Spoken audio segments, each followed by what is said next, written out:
Você está viajando por outra dimensão, um lugar não apenas da visão e do som, mas também da mente. Uma jornada em uma terra maravilhosa, cujos limites são os da fantasia. Sua próxima parada, além da imaginação. A planet far more developed than Earth, but we come as friends. Although we know your language, our own methods of communication are mental rather than verbal. Hence, the voice you hear me speaking with is totally mechanical. Our intentions are honorable. We desire, above all things, to help the people of Earth, to establish embassies here, and in the near future to set up reciprocal visits between Earth people and Canamites.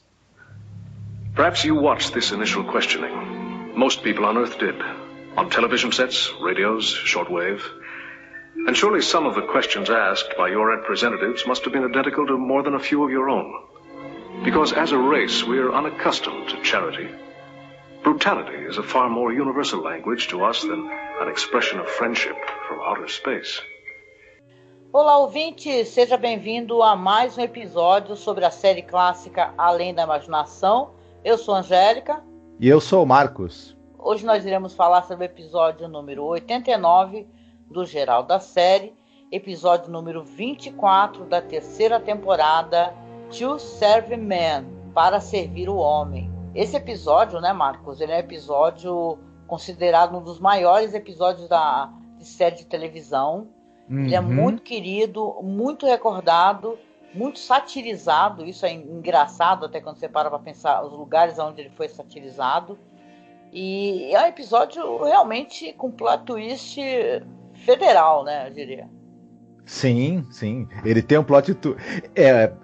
A gente já vai falar disso, não vamos queimar pauta antes, mas inclusive o plot twist é uma das principais sustentações desse episódio que faz ele ser lembrado pelos fãs e ficar sempre no top das listas, né?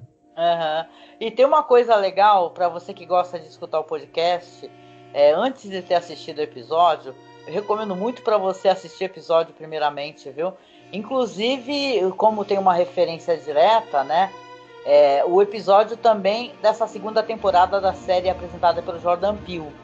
Até porque, para a gente poder fazer uma crítica e tal, ou comentar, a gente gostaria, né, que você tivesse assistido também, que você vai ver os pontos dos quais a gente está ali, né? Trazendo os problemas, que vamos colocar assim, que é um episódio bem problemático, esse que faz referência a To Serve Man, da série nova. Sim, infelizmente. A direção desse episódio fica por conta do Richard L. Bear, o roteiro é do Rod Serling, baseado num conto do Damon Knight, que é um autor muito famoso de ficção científica. Esse conto, por sinal, ele já era famoso antes de ir para a série The Twilight Zone. Quer dizer que você vai ter ali uma história que já tinha certo sucesso, saiu em revistas de ficção científica. Você quer falar um pouquinho sobre o Damon Knight? O Damon Knight, ele era um dos grandes escritores de contos de ficção científica dos Estados Unidos ali nos anos 50. Ele era um cara e ele era um cara muito bem enturmado também. Tanto é que ele formou um grupo chamado The Futurists. Era um grupo de escritores de ficção científica, escritores importantes, e eles eram muito ativos nessa coisa da divulgação do gênero ficção científica. E procuravam meios de publicação, procuravam dar premiações, e eles exerciam também, sobretudo o Damon Knight, o papel também de críticos. A ficção científica ela era uma coisa meio marginal dentro do universo da literatura. Então a crítica de literatura não se interessava muito. Mas os próprios escritores faziam, nas revistas em que eles publicavam, resenhas críticas das obras uns dos outros, para que esse nicho de literatura pudesse ter uma fortuna crítica também, uma exegese crítica. E o Damon Knight foi muito importante nesse sentido. E, enfim, a obra dele depois recebeu diversas republicações em coletâneas que compilam os contos dele, e cada vez que ele ganha republicações, a importância dele dentro do gênero só aumenta. Com certeza, né? E essa é uma história que aonde é interessante falar isso, porque dentro de uma produção, né, a gente já deve ter falado isso em algumas ocasiões, para quem escuta a gente acompanha deve recordar, que certos episódios eles eram para sair em uma época, não saem, aí sai, por exemplo, o último episódio de um diretor sai primeiro, por questão de temática, de timing. Esse foi um episódio que ele deu muito problema, porque o que aconteceu? Ele era para ter saído, na verdade, na mesma época, mais ou menos, que 5 personagens em busca de uma saída, ou The Jungle. Mas acabou indo mais para frente, né, da temporada, por quê?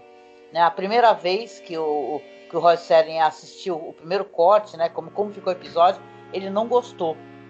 Aí ele chamou o produtor, o Buck Houghton, falou assim, ó, vamos fazer novas filmagens, precisamos melhorar a questão de som. Se você assistir o episódio, você vai reparar que tem muitas colagens, né, de filmes antigos relacionados à ficção científica. Teve uma questão também do ator, né, que faz o personagem do Alien. Eles não gostaram da voz dele. Acabou sendo gravado por um cara que fez o gênio daquele The Man in the Bottle. Não sei se tu lembra, Marcos. Sim. Do cara que termina virando um nazista, né?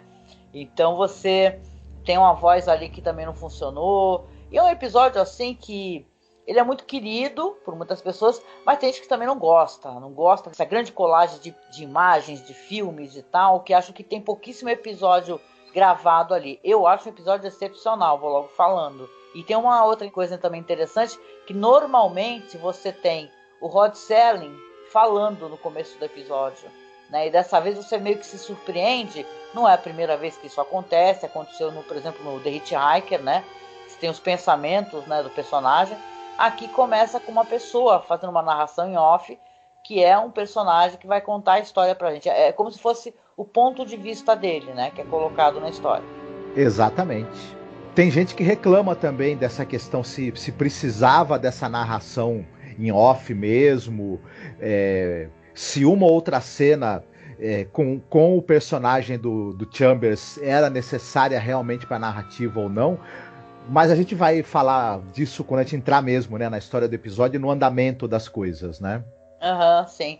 E foi tanto rolo para gravar esse episódio que chamaram até aquele diretor, o James Sheldon, que é do Long Distance Call, It's a Good Life, para poder também dar pitaco, né? Porque o negócio estava realmente, né? É um episódio muito, eu acho, na minha opinião, que ele é um episódio até bastante audacioso, sabe? Ele usa cenas, por exemplo, de O Dia em que a Terra Parou, dos filmes dos anos 50, né? Terra contra os discos voadores. Tem efeitos especiais do Ray Harryhausen, gente, só que ele não está acreditado, né? Aqueles efeitos da nave, aquela parte rotativa, teve o apoio ali do Ray Harryhausen dando suporte pro pessoal da série. Isso é muito interessante e dá uma pena de não ter ele nos créditos. Sim, a gente já tinha comentado essas coisas em outras oportunidades sobre os efeitos especiais e alguns objetos, né, de cena.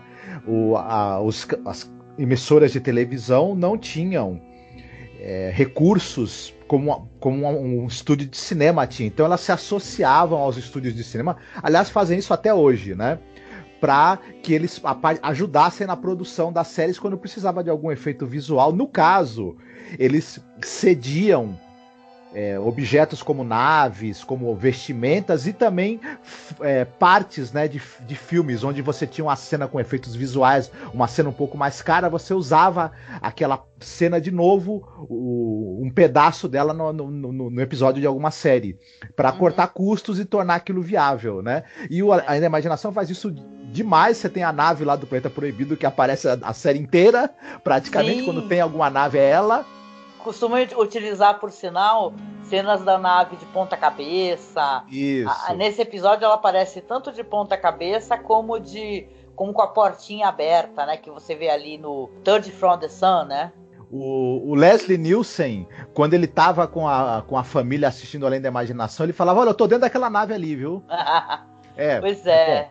Esse foi um episódio realmente muito problemático, mas também o Serling, né? Claro, ele tem a decisão de roteiro, vem do Serling, do Buck Houghton. Foi uma sacada genial, né? Ele fez algumas alterações, A gente não fez a sinopse ainda para falar dessas alterações, mas ele fez algumas alterações a partir do conto do Damon Knight, mas foram alterações curiosas, sabe? A gente vai falar, tem uma cena dele entrando na ONU assim, que você fala, caraca, muito legal mesmo. Certo. Teve alteração também por conta da maquiagem. O William Tuttle resolveu criar um visual para os alienígenas muito diferente do visual que seria o do conto. E interessante, né? Porque eles leram no conto, os alienígenas têm uma aparência meio humana e meio porco, meio porcina. Ele já tinha criado, o William Tuttle, uma maquiagem, uma máscara que era meio parecida com porco, no episódio que é o Eye of the Beholder. E aí o pessoal falou, poxa, ele vai conseguir fazer direitinho isso daí. No fim ele fez uma coisa totalmente diferente, né? Usando uma cabeça grande, né? Como se o cérebro fosse muito desenvolvido para dar uma ideia de inteligência superior. Isso já foi feito, inclusive, naquele filme Guerra Entre Planetas, um filme de 55, This Island Earth, em que os aliens tinham essa cabeçona também, né? Pra denotar inteligência, né?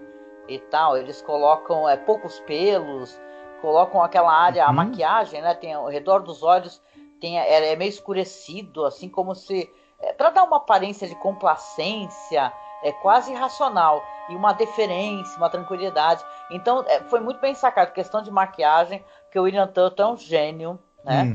É um gênio. Então, é claro que o trabalho ficou muito bem feito nesse episódio. Como mais pra frente também vai ter o trabalho dele em Pesadelo a 20 Mil Pés, né? Então é muito legal. E essas diferenças, quando você fala em alienígenas porcos, né? Porque eles falam que pareciam porcos meio humanoides, né? Se lembra daquele jogo, tem um jogo de videogame que eu não vou lembrar inteiro, mas que eu jogava no PlayStation 1, que o cara, ele matava os alienígenas que eram porcos. Então é interessante como você vai pensar nas referências da cultura pop. Eu lembro da Casa do Fim do Mundo, do William Hope Hodgson, que também tem aquelas criaturas meio humanas, meio porcos, que são os monstros no livro. Mas, enfim, é que se eles tivessem feito isso no audiovisual, o problema seria o seguinte, você logo ia imaginar que essas criaturas têm alguma má intenção. E você ia lembrar que porcos também comem pessoas, né? Sim. Enfim, e aí acho que o escritor pretendia fazer essa ponte mais pro audiovisual e entregar muito rápido que alguma coisa estava errada e podia entregar o plot twist. Então acho que essa decisão que eles tiveram de fazer um ser com aparência inteligente e meio que zen foi acertadíssima. Com toda certeza. Você quer comentar um pouquinho sobre o elenco? Sobre, por exemplo, o Richard Kell, né? Que era um homem enorme, né? Então ele fez muito papéis de pessoas grandes, gigantes, né? Nas produções.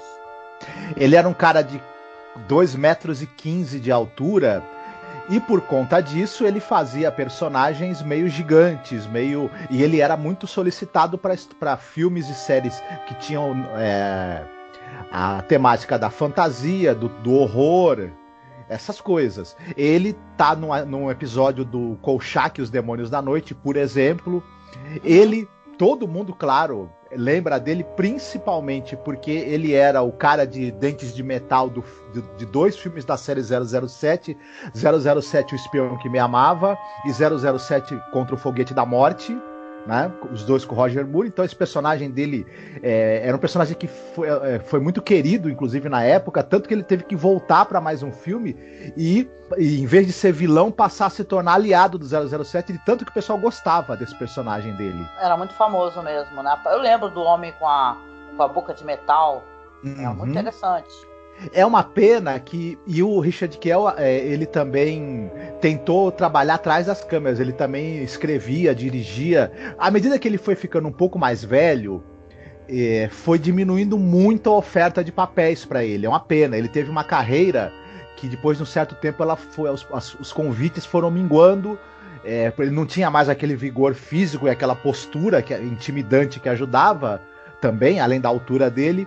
Mas ele tem alguns papéis assim absolutamente inesquecíveis. Um deles é justamente como o extraterrestre desse episódio, né?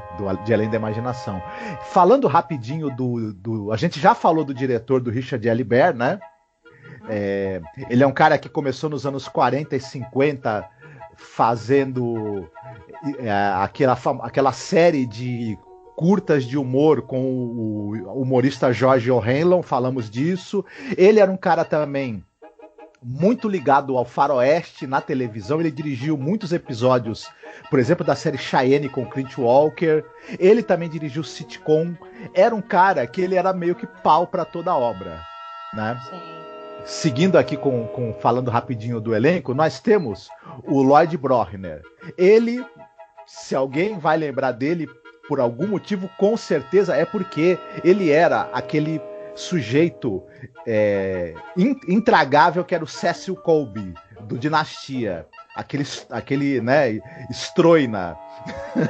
E ele se juntava com a outra mau caráter da pior espécie possível, que era a Alexis, que era a personagem da Joan Collins. Eles faziam a dupla do mal em Dinastia. Eu tenho uma lembrança meio remota. Eu acho que eu cheguei a assistir Dinastia. Acho que passou aqui no Brasil, viu?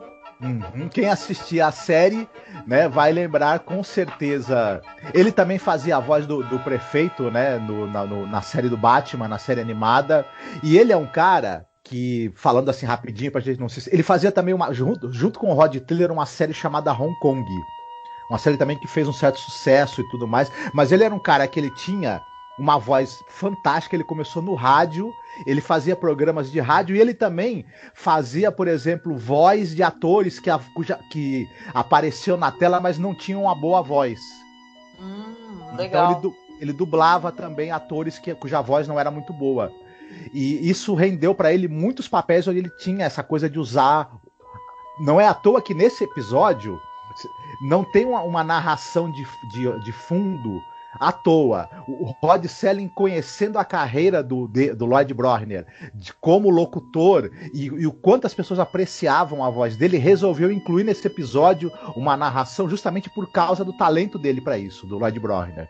A gente tem também outra personagem importante, é a Susan Cummings, que nesse episódio de Além da Imaginação, ela faz a outra moça cientista ali que trabalha ali no departamento de linguística, a Patty.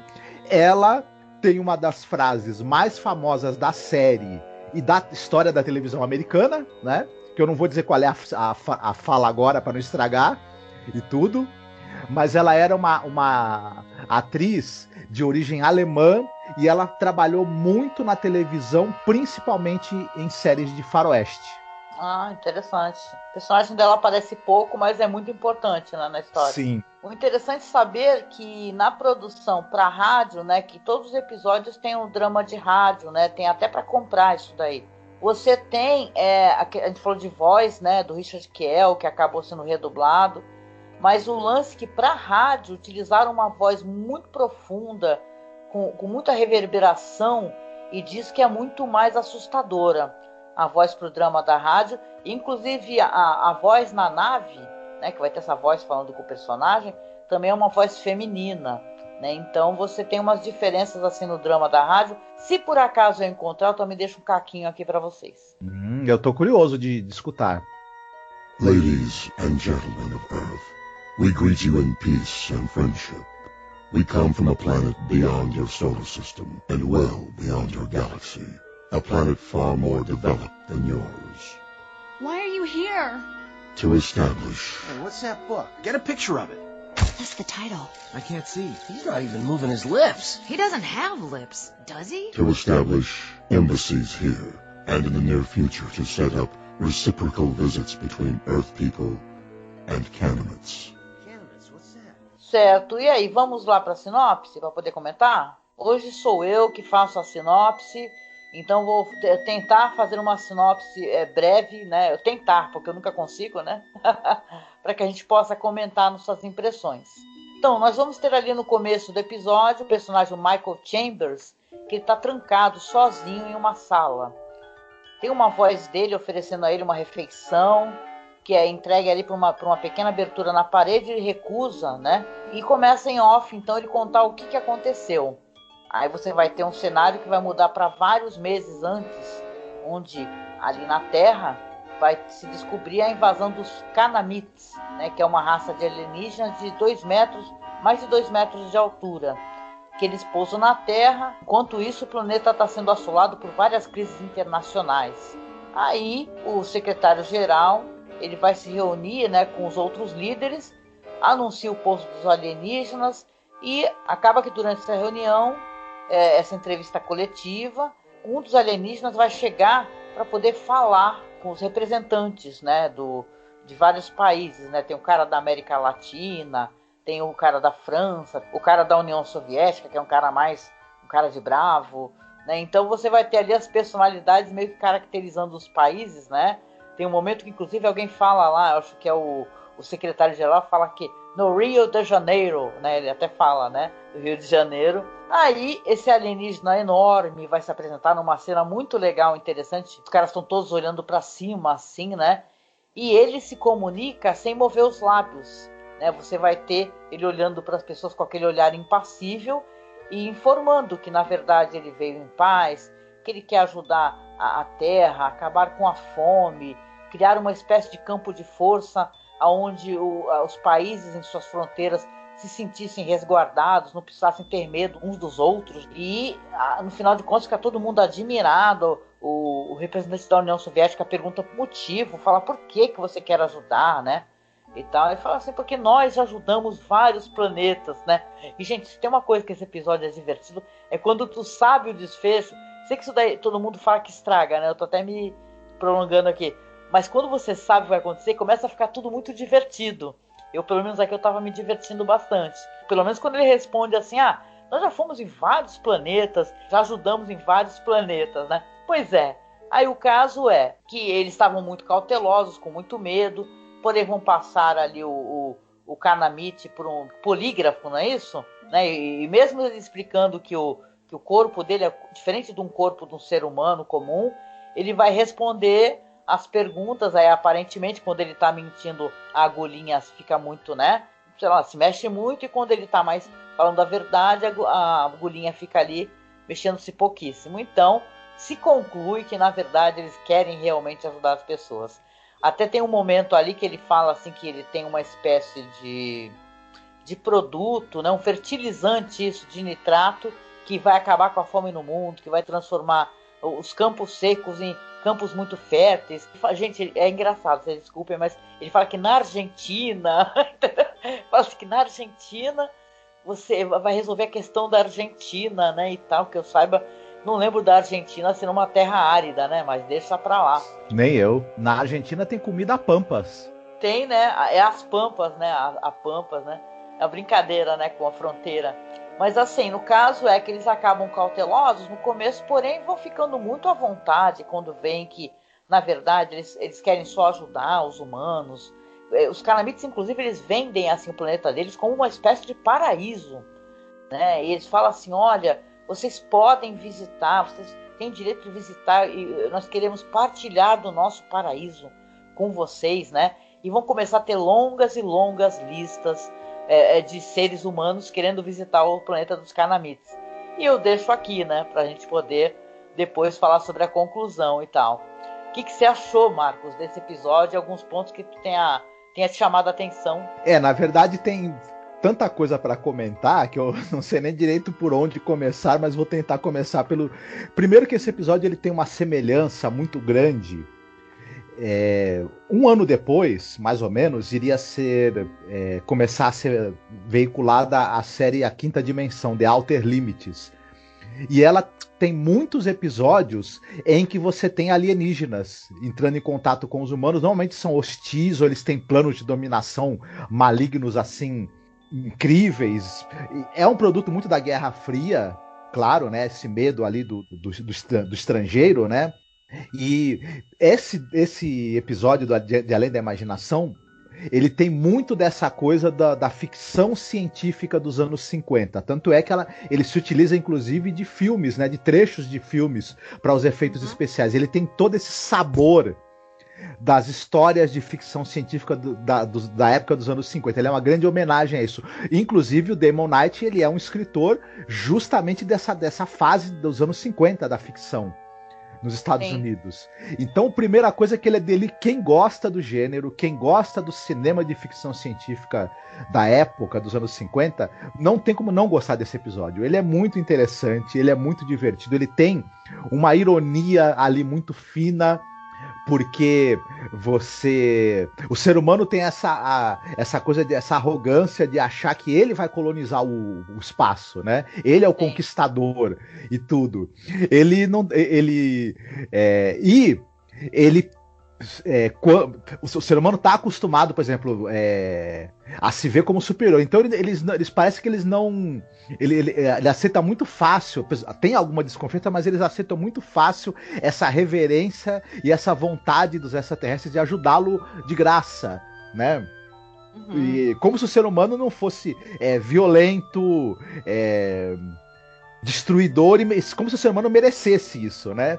Enfim, e é muito curioso, visualmente falando, essa coisa que eles, de terem usado o ator, o Richard Kiel, a maquiagem como foi feita, e essa coisa dele não falar, dele usar telepatia para se comunicar com as pessoas e manter aquele semblante todo impávido, tranquilo. Essa coisa do início do episódio, em que, através da narração e do estado de nervos em que o personagem do Michael Chambers está, a gente sabe desde o início que tem alguma coisa de errado, a gente só não sabe o que exatamente.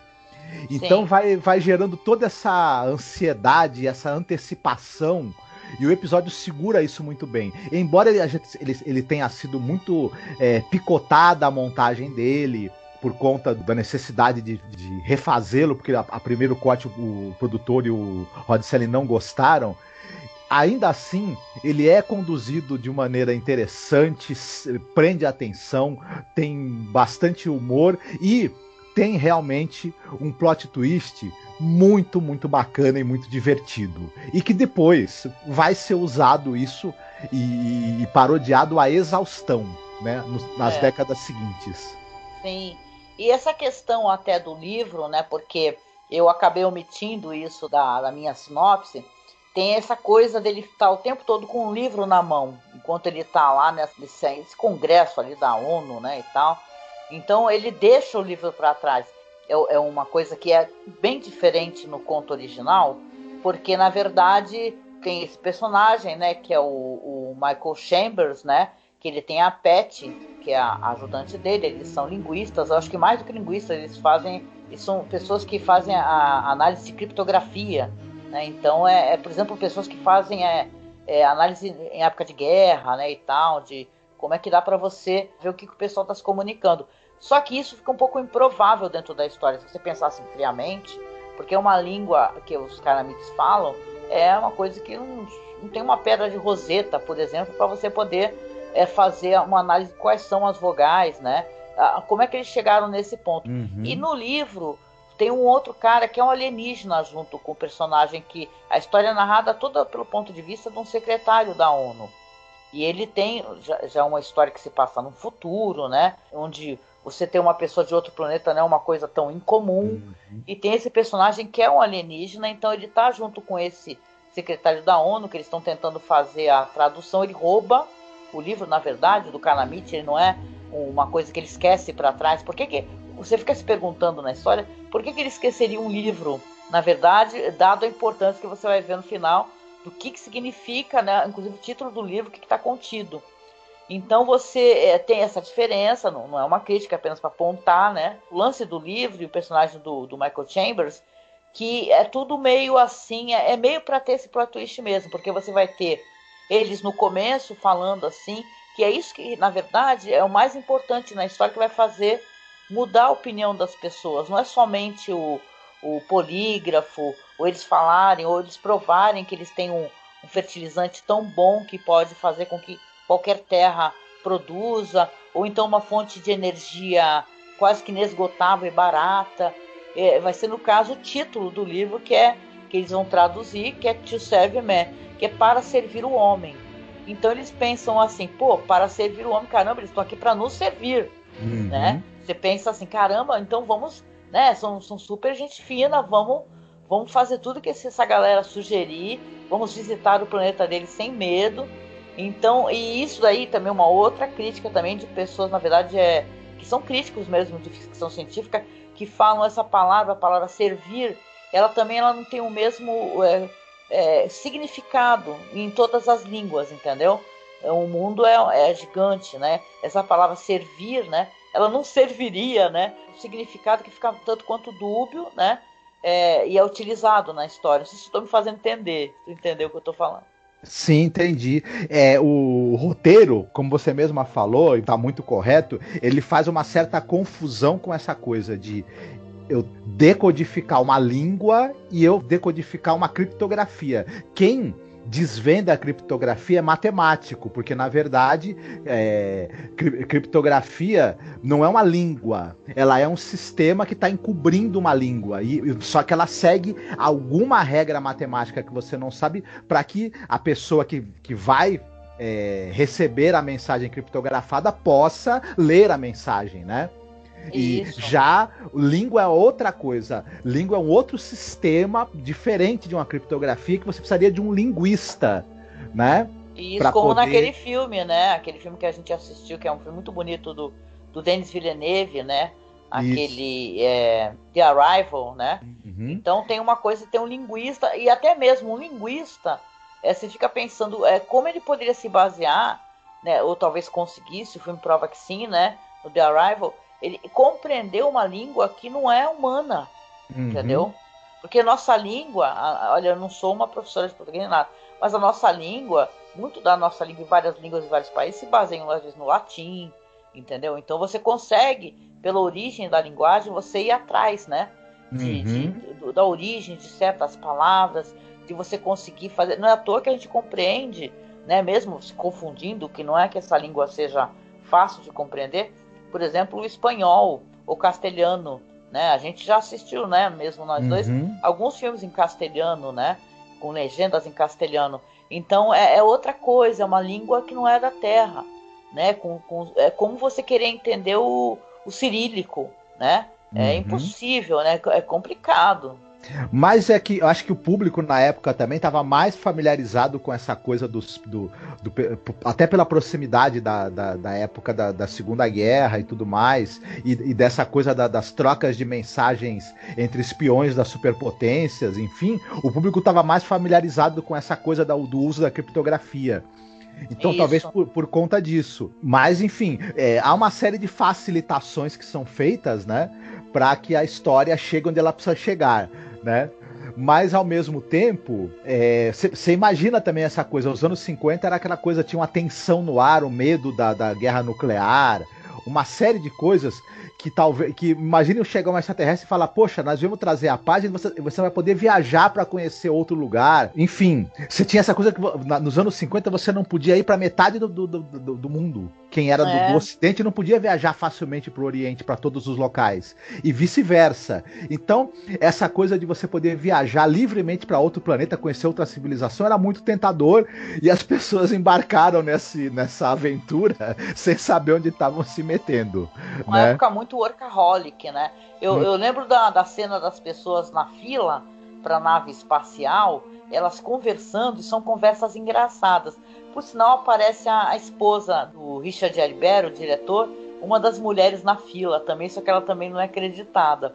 Então você tem ali as pessoas falando, quando a gente chegar lá, são férias direto. Você pode fazer o que você quiser, porque já tá correndo ali a rádio peão, né?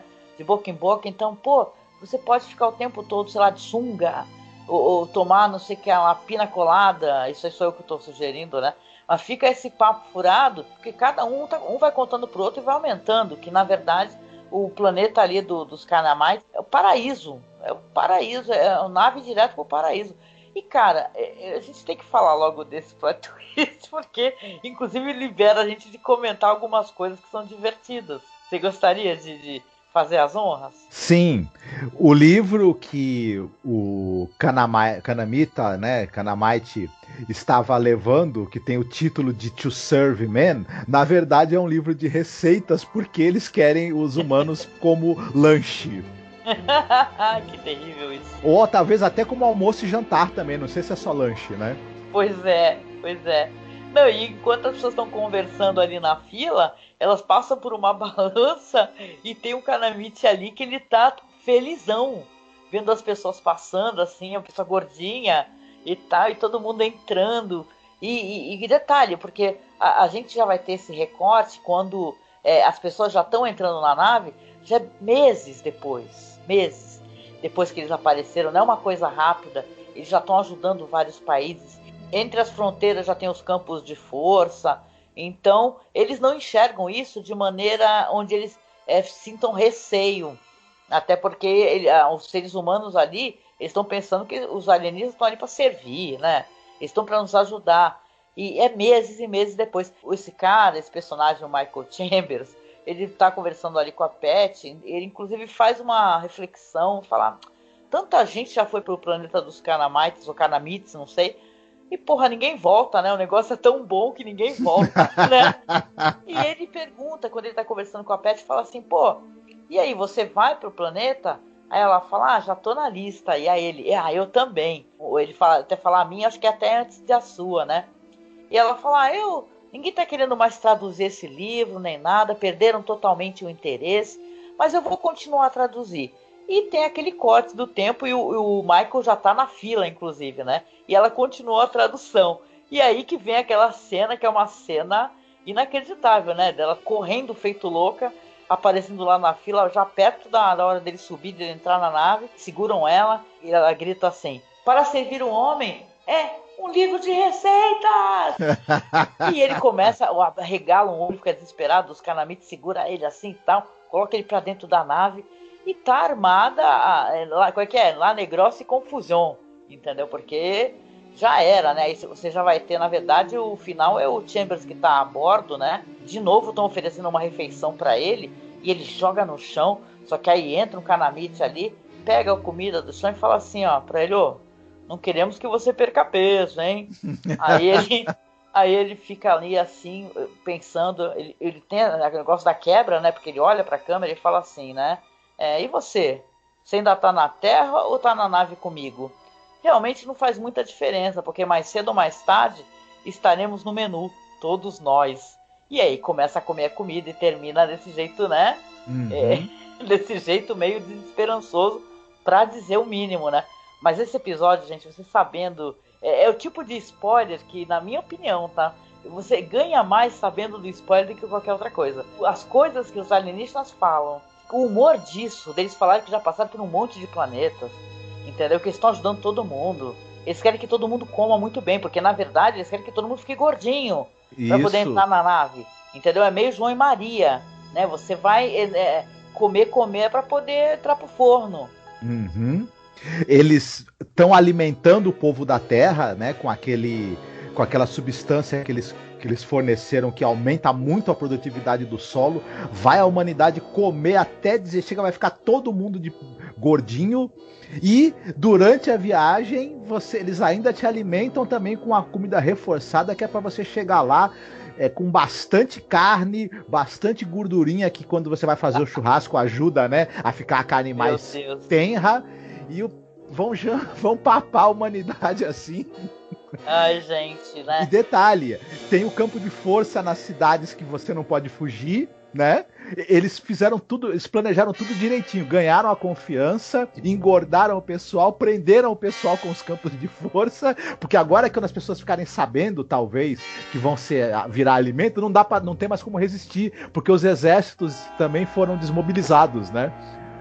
Porque na verdade não tá tendo mais preocupação de invasão entre as fronteiras e tal, então não tem mais guerra, e realmente essa questão dos campos de força era para acender um alerta, porque na verdade o mesmo campo de força que tá te protegendo, ele tá te prendendo, né? Então você tá preso. É um episódio muito legal esse daí, tudo que envolve ele, né? Maquiagem, é legal, esses recortes todos eu acho divertido. Quando eu vejo isso nos filmes antigos, eu gosto de aparecer recorte de jornal, pedaço de filme. Então fica uma coisa assim dinâmica, né? Na verdade, talvez o Serling tenha acertado em ter tomado essas decisões de querer um episódio com... Porque é uma coisa a mais... A série, ela trabalha muito com personagens, né? A questão do personagem. É uma análise de microcosmos, né? Vamos colocar assim, né? Só que aí não. Aí você tá falando do planeta, né? Do planeta Terra, né? Vai ter isso, por exemplo, em Night Gallery. Eu nunca vou esquecer aquele episódio do moleque que previa terremotos. Acho que esse que é o título. Nossa, que é um episódio que é uma porrada no coração, né? O moleque, ele fica falando assim para as pessoas o que vai acontecer, e ele se torna uma coisa famosa na televisão. Só que o moleque, ele sabe realmente tudo que vai acontecer, inclusive o pior, né? Então vai ter aquelas cenas, mesma coisa também, de estradas cheias de carros, do mundo pegando fogo assim, naquele mundo ardente, né? Febril. Então é interessante, eu gosto muito do episódio, né? E eu queria perguntar para você, porque nós assistimos, fizemos questão, olha só, que a gente prometeu de fazer um podcast sobre essa segunda temporada da série do Jordan Peele, só que esse episódio aqui, que na verdade ele não é uma sequência de To Serve Man, que na verdade é o último episódio da segunda temporada, o 10º, né? Que é You Might Also Like, né? Que esse na verdade eu acho que tá mais para uma homenagem, na verdade, do que uma sequência, apesar que dá para você, né, levar em consideração o que acontece aqui e tentar colocar junto. Não sei o que tu acha, a gente conta um pouquinho? Pode ser. Você vai ter ali a Gretchen Wall, que ela interpreta a Janet Warren, né, que ela é uma dona de casa muito rica, tem 2 filhos, estão todos lindos numa foto, uma casa maravilhosa, e ela vive sofrendo uns apagões, né? Que ela ouve uns sons estranhos e acorda na cama dela, totalmente vestida de tênis, por exemplo. Ela está muito sozinha, né? E nessa realidade que eles vivem, tem um negócio das pessoas ficarem sonhando com sonhos que parecem, na verdade, propagandas. Parecem até propagandas da Apple, né? Esse episódio tem uma coisa meio de Black Mirror, eu achei, né? Sem ser tão interessante quanto Black Mirror, né? E olha que isso é uma crítica, porque eu gosto dos episódios, até acho que a série deu uma caída na última temporada, mas é interessante é que Black Mirror é inspirado em The Twilight Zone, né? Visivelmente inspirado. Mas tem esse lance das pessoas, cada família querer ter um ovo, né? Todos têm o seu momento de relaxamento, é uma cultura onde é uma coisa desenvolvida, moderna, mas desse lance de cada família tem que receber esse tal ovo, né? Então todas as mulheres, no caso, ficam ansiosas de receber esse ovo aí. No caso da Janet, ela começa a desconfiar de tudo isso, ficar angustiada com a situação. Ela até chama uma vizinha, que ela fica o tempo todo de maneira muito, né, boba, desnecessária, falando da casa dela, o que ela tem, o que ela não tem, rola uma certa inveja. E ela fala para a vizinha, fala, você vai querer ter esse tal de ovo? Né? Que ovo que é esse? Né? Você vai querer? Porque eu não quero, eu vou ligar para eles cancelar. Inclusive ela tenta cancelar, que é uma parada meio de telemarketing, né? Ele quer falar e conversar com uma questão de consumismo, telemarketing, na verdade de uma necessidade que a pessoa acha que tem, só que ninguém sabe. O grande plot twist dessa história aqui do Jordan Peele é que, na verdade, ela vai descobrir, né, o que é esse ovo, vão aparecer os alienígenas novamente, é como se eles continuassem estudando a humanidade, né? Eu não vou contar o desfecho, porque independente do episódio ser bom ou não, acho que a pessoa merece assistir, né, e tal, mas eu não acho um bom episódio, já vou dizendo logo, eu acho um episódio confuso, parece um episódio onde as pessoas estão se divertindo muito fazendo o episódio, né, mas eu fico com a impressão que eles estão se divertindo, o espectador não.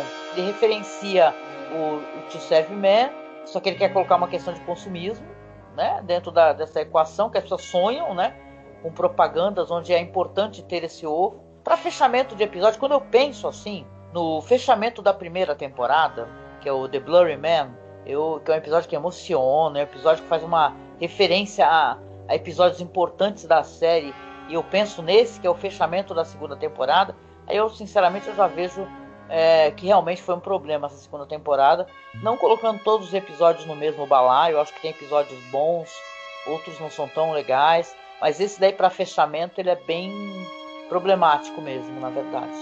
O que tu achou? Esse episódio para fechamento de temporada é pro pessoal cancelar a série mesmo, viu? Cancelaram, né? E cancelaram, uma pena, né? Nada nesse episódio funciona bem. Não querendo me estender muito. Não, as atuações até funcionam. Eu gosto das atrizes. Até a vizinha dela, que você não assistiu. mas tem uma série muito legal da Netflix chamada Russian Doll, sabe? Com uma atriz do Orange is the New Black, e ela aparece nesse episódio. Ela que é a vizinha intrometida, que quer o tempo todo ver o que a mulher tem de bom, o que a mulher tem de ruim. Uma pena, essas atrizes elas são meio desperdiçadas, né, nesse episódio. Ele tem uma coisa que o ritmo dele é problemático, você tem dificuldade em se inserir naquele mundo, se imergir naquele mundo, naquela realidade. Se você assistiu o episódio da série original, fica mais fácil, porque você já meio que sabe o que tá acontecendo ali, então você consegue se orientar mais facilmente. O público que não tenha assistido o episódio da série original vai ficar meio perdido durante boa parte desse episódio aí da série do Jordan Peele, e quando vem a conclusão e o plot twist, a gente fica sabendo realmente o que está acontecendo e o que é esse ovo e por que as pessoas têm essa necessidade dele e não sabem bem por quê. E quando tem essa coisa de aparecer finalmente os alienígenas, fica tudo meio difícil de se encaixar ali. É uma pena, né? Porque até que eu achei que até a ideia era muito boa da releitura que eles fizeram. Ela apenas, na hora da execução, alguma coisa não bateu. Né? E é triste porque, na minha opinião, essa série e tudo que o Jordan Peele faz são coisas maravilhosas, tudo muito bem filmado, sabe? Você pode falar um monte de coisa, por exemplo, desse episódio, mas você não vai falar mal da atuação, porque elas estão ótimas, né? Você pode reclamar do roteiro, achar que é confuso, que ele queria fazer um The Twilight Zone Black Mirror, mas não rolou. Mas tudo que envolve é muito bem feito, entendeu? Então dá uma pena, você fala, putz, né? Podia estar rolando talvez aí um projeto para a terceira temporada e as coisas darem certo, né? Eu fico com um pouco de impressão que parece uma certa influência de produção, sabe? De gente enchendo o saco ali que queria isso, queria aquilo. Eu tenho que me informar mais, mas eu fico com essa impressão de que o Jordan Peele não teve muita autonomia nessa segunda temporada, mas, né? E falando rapidinho aqui também das referências que To Serve Man teve na cultura pop, foram muitas mesmo, de verdade, mas eu acho que uma das mais engraçadas tem aquele... Então, no Corra que a Polícia Vem Aí 2,5, né, que é um filme, uma comédia bem escrachada, divertida, tem um momento que tem um personagem chamado Terence Baggett, e ele está segurando um livro escrito assim, To Serve a Man, para servir o homem. E o engraçado é que ele é interpretado pelo Lloyd Bochner, que você falou, né, que ele é que está fazendo o personagem e gritando, é um livro de receitas, é um livro de receitas. Então aparece no Corre que a Polícia Vem Aí 2,5. Tem uma referência também no filme Madagascar, porque na hora que o Alex, o leão, tá com um dos lêmures conversando, o lêmure vai e mostra um livro intitulado Para Servir o Lêmure e proclama, é um livro de receitas. Então é cheio de referências, tem nos Simpsons também. Então você vê esses episódios famosíssimos de Além da Imaginação, eles acabam virando, né, referências para a cultura pop. E eu acho muito interessante saber que nesse caso específico já era um conto famoso, né? Isso é bem legal, né? Já era um conto que às vezes o conto fica muito mais famoso porque apareceu no episódio da série. Nesse caso não, já era um conto famoso, né? Então, sim, muito legal. Não tem como uma história como essa não ser depois referenciada e parodiada, porque é muito divertido, como a gente estava mesmo comentando, né? É uma daquelas coisas assim que é uma ideia tão boa que, independente, até o episódio é muito bem feito, o episódio é muito bem conduzido, o tom funciona, as atuações, tudo tem o padrão de qualidade que a gente está acostumado em Além da Imaginação, né, do Rod Serling e tal. Mas a ideia é tão boa que ela chega a ser até a transcender o episódio em si, né? Enfim. É verdade. Tão famoso que em todas as coletâneas de artes assim para a série que o pessoal desenha, sempre tem esse alien cabeção. E aquela pergunta que a gente sempre faz, e aí, ponto alto e ponto baixo, na tua opinião, Marcos? Pra mim, o ponto alto com certeza é o plot twist, né? Que esse episódio tem.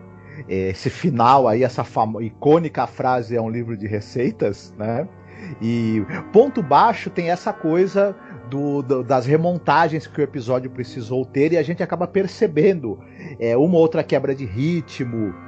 e que você teve, depois introduziram cena aqui, cena ali para melhorar a narrativa, mas eu acho que se isso de certa maneira é um problema, também não prejudicou o prazer que o episódio gera, né? Legal. Olha, para mim foi um bom episódio. Eu não colocaria nenhum ponto baixo, na verdade. Talvez a cena um pouquinho mais, não é um ponto baixo, mas é meio bobinha, esse negócio do polígrafo, né? Porque se a biologia do alien não é igual ao do ser humano, não poderia funcionar do mesmo jeito, a mão ficar suada, né? Os mesmos pontos ali na cabeça. Então, na verdade, não é uma coisa que estrague nem nada, é um episódio bem divertido. Quando você assiste a primeira vez sem saber de nada, então você se diverte, mas na segunda vez, quando você está sabendo, aí vira uma coisa muito engraçada. Então, daria uma nota altíssima, com certeza, to Seven Men. E aí, Marcos, você separou alguma coisa para poder recomendar? De filme, livro, série, no finalzinho? Olha, dessa vez eu não quero saber, eu vou fazer 3 recomendações, sinto muito. Opa! Primeira coisa, a gente tinha falado que o personagem desse episódio, o ator que faz o alienígena, também trabalhou no filme 007, O Espião que Me Amava. Primeira recomendação minha é que esse filme é sensacional. Pra mim é o melhor filme da franquia. Quem puder, não deixe de ver, que vai se divertir demais. Outra coisa, um outro filme que foi influenciado por esse episódio é um filme do Peter Jackson. Muito antes dele pensar em fazer O Senhor dos Anéis, ele era um diretor de filmes de baixíssimo orçamento e de gosto altissimamente duvidoso. E também de muito divertidos. E ele tem um filme chamado Bad Taste, de 87, que no Brasil recebeu o nome de Trash Náusea Total, título muito bem colocado, e basicamente ele fala de desaparecimentos que estão acontecendo numa cidade, numa pequena cidade, e esses desaparecimentos são causados porque a Terra, né, aquela região, tem a presença de alienígenas que estão desaparecendo com as pessoas e substituindo essas pessoas. Os desaparecidos estão sendo enviados para virar hambúrguer, porque esses alienígenas, eles têm uma rede intergaláctica de fast food. Né? E um grupo de jovens vai precisar desvendar esse mistério e enfrentar esses monstros sanguinários e comedores de carne humana, tudo com efeitos especiais e efeitos de maquiagem que custaram no máximo R$1,99 e ainda teve 1 centavo de troco. Muito famoso, né? Peter Jackson é um dos casos assim mais curiosos do cara que fazia um trash zoadíssimo, né? Mas divertido, e foi parar, né, na parte mais onde tem mais dinheiro, né, de Hollywood, né?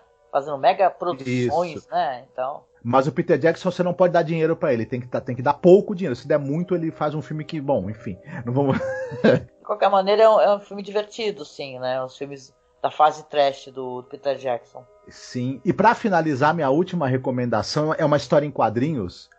O Moebius, aquele autor de histórias em quadrinhos francês, ele publicou uma história que é uma das histórias de ficção científica mais famosas do quadrinho europeu. É uma história chamada O Homem é Bom. E esse título muito divertido tem a ver porque na história um astronauta é capturado num planeta por um grupo de seres primitivos e que desejam descobrir se ele é bom no sentido culinário da coisa, né? Pretendem devorá-lo. Só que na hora que ele vai ser comido, acontece uma determinada coisa que é a grande sacada dessa história. E foi publicada mais de uma vez no Brasil. Acho que a mais recente publicação é numa coletânea da editora Nemo. Quem puder encontrar, vale muito a pena, tanto essa história quanto as outras que fazem parte da coletânea. Legal. Interessante, já gostei também, fiquei interessada. Pois é, na minha recomendação, eu não sou que nem o Marcos, não vou recomendar um montão de coisa, mas é impossível você conhecer essa história aqui e você não pensar no filme Silent Green, né? Porque é um filme do Richard Fleischer, é um filme de 73, estrelado pelo Charlton Heston, Lee Taylor-Young e o Edward G. Robinson, que viria a falecer pouco tempo depois, na verdade, aonde você tem um futuro ali, uma distopia, né, que é interessante que diz que se passa em 2022, cara. A gente tá em 2021, entendeu? Então a sinopse é que em 2022 os efeitos cumulativos de superpopulação, poluição e uma espécie de catástrofe climática causaram ali uma grande escassez mundial de alimentos, de água e também de habitação. Aí eles colocam como exemplo ali em Nova York, que vivem mais de 40 milhões de pessoas, onde apenas uma pequena elite da cidade pode pagar por apartamentos espaçosos, onde tem água potável, tem comida natural. Comida natural que se diz é você ter uma alface, por exemplo, um pepino, né? Inclusive a elite tem várias concubinas que são chamadas de móveis. Gente, eu lembro quando eu assisti esse filme, eu fiquei revoltada. E tem o detetive ali, que é o Frank Thorne, né, com o amigo dele, o Saul Roth, que é um analista muito inteligente, né, um cara conhecido inclusive como Livro. O Thorne, ele vai começar a investigar um assassinato de um homem rico e influente, né, que é membro do conselho da Soylent Industries. A Soylent é um lance que o nome é uma mistura de soja e lentilha, né, por isso que é Soylent. E eles produzem umas bolachas que eles fizeram para poder alimentar metade do mundo. Aí eu lembrei do Dória com a ração humana deles, sabe? Ó, recordem sempre disso, é importante, né? Tem as bolachas que é Soylent Red, Soylent Yellow, mas a mais recente, que é muito mais saborosa e nutritiva, é Soylent Green, né? Que ela diz que ela é feita com plâncton do oceano, porém está começando a escassear. Aí você vai ter uma história de investigação, né? Esse curioso futuro que é apresentado nesse filme, porque esses futuros aí dos anos 70, eles acabam sendo muito divertidos de assistir. Eu lembro quando a gente assistiu e gravou sobre, né? Aquele Proibido Procriar, tu lembra, Marcos? Sim. Né? Então é sempre muito divertido assistir esses filmes futuristas que são gravados nos anos 60, 70, né? Que fica um futuro muito curioso de acompanhar. Essa história tem um grande plot twist, tá? Muito parecido, tá? Com o que a gente viu aqui em Além da Imaginação, né? Que o personagem do Charlton Heston vai descobrir, né? O que acontece.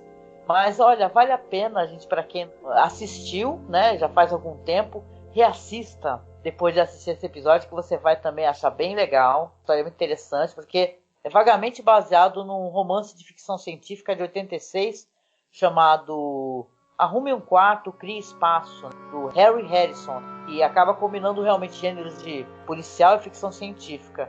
Então é interessante, não conheço a história original, mas é um filme muito, muito legal, né, Marcos? Eu gosto demais desse filme, demais mesmo. Quem ainda não viu, corra para assistir, que é uma excelente ficção científica, é uma excelente distopia. Gosto muito. Pois é. E a gente vem chegando no final, né? O podcast acabou ficando um pouquinho mais longo do que deveria. A gente pede desculpa porque esses episódios mais famosos são episódios onde tem muito mais texto pra gente ler, mais coisas para pesquisar, acabam sendo mais referenciados, então demora mais um pouquinho mesmo, né? Mas chegando no final aqui tem o lance da música, e aí vocês vão querer me matar dessa vez, ou não, ou vão querer me abraçar. Porque eu lembro quando eu sempre assisti muito a TV Cultura, gosto muito da TV Cultura, né? Eu tenho um filho grande, crescido, mas eu assistia muito com ele, né? Tinha programas maravilhosos. E eu lembro que passava, volta e meia, eu vi em algum desses programas lá, tinha aquela banda Palavra Cantada. As músicas são maravilhosas. Acho que eu já utilizei em algum podcast. Acho que aquele podcast sobre educação que eu fiz sobre professores, eu lembro de ter colocado Palavra Cantada. E eles têm uma música que aí é pra você ir na pegada de humor, né? Chamada Fome Come, né? Que vocês devem conhecer porque é impossível, né? Que é aquele, gente, estou ficando impaciente, minha fome é persistente. Que, claro, tá falando de fome, né? E tá na hora de comer, e aquela criançada toda batendo lata, né? E comendo, e claro que tá falando também sobre desigualdade social, né? Não são em todos os pratos que há comida para comer, né? Ainda mais na época que nós vivemos hoje em dia, né? Com esse encarecimento dos produtos do supermercado, pandemia, né? Então é uma música mais para você levar na pegada de brincar de humor e você pensar, na verdade, nesses alienígenas cantando isso daí, porque seria divertido, né? Se você não for a refeição, com certeza. Com toda certeza, né? Então vai tocar no finalzinho para vocês Palavra Cantada, Fome Come, que eu adoro essa música. E no finalzinho também, claro, eu sempre deixo as redes sociais, então você siga nossas páginas do Facebook, gente.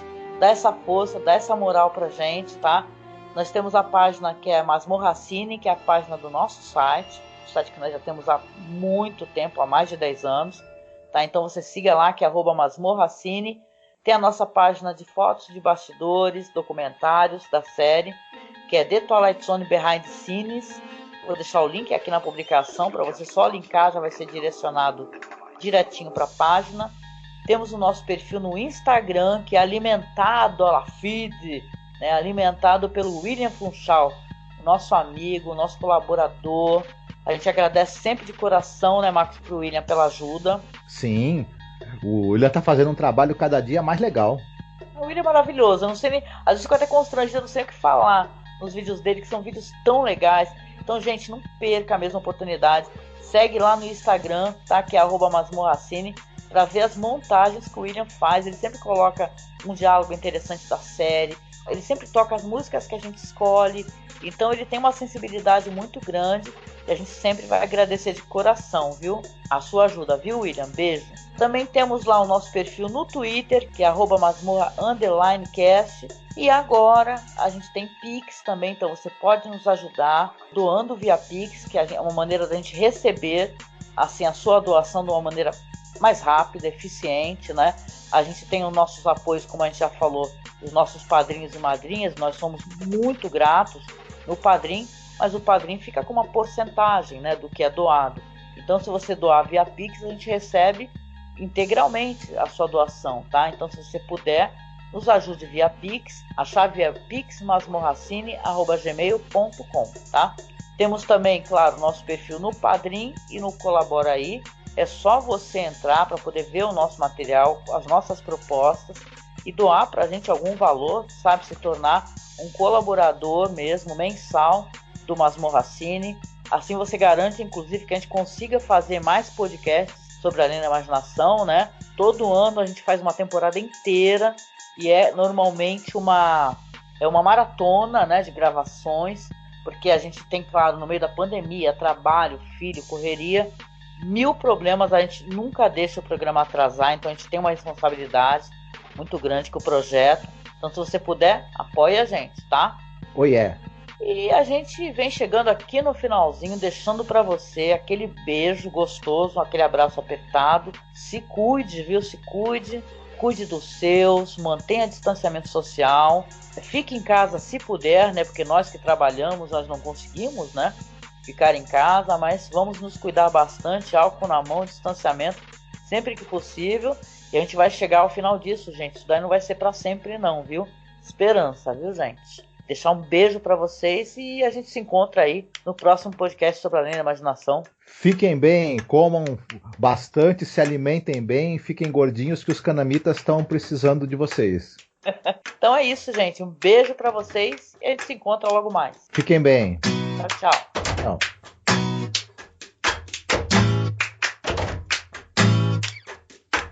Gente, eu tô ficando impaciente. A minha fome é persistente. Come frio, come quente. Come o que vê pela frente. Come a língua, come o dente. Qualquer coisa que alimente. A fome come simplesmente. Come tudo no ambiente. Tudo que seja atraente. É uma fome absorvente. Come nunca é suficiente. Toda fome é tão carente. Come o amor que a gente sente. A fome come eternamente. No passado e no presente. A fome é sempre descontente. Fome, come, fome, come. Se vende Ela devora, ela devora, ela devora. coisa que alimente.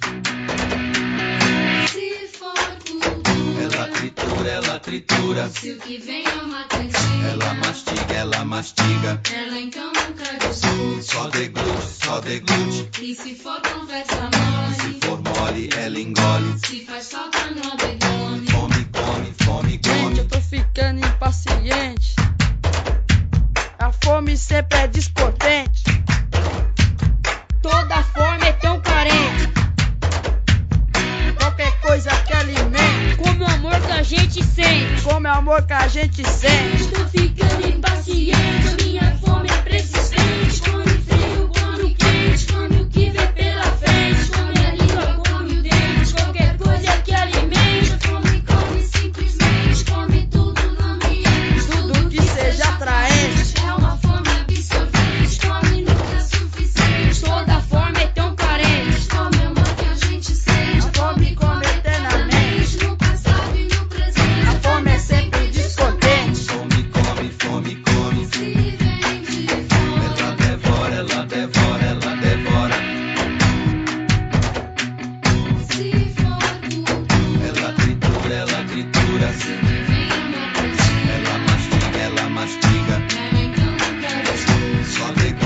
só degute. E se for conversa mansa, Se for mole, ela engole.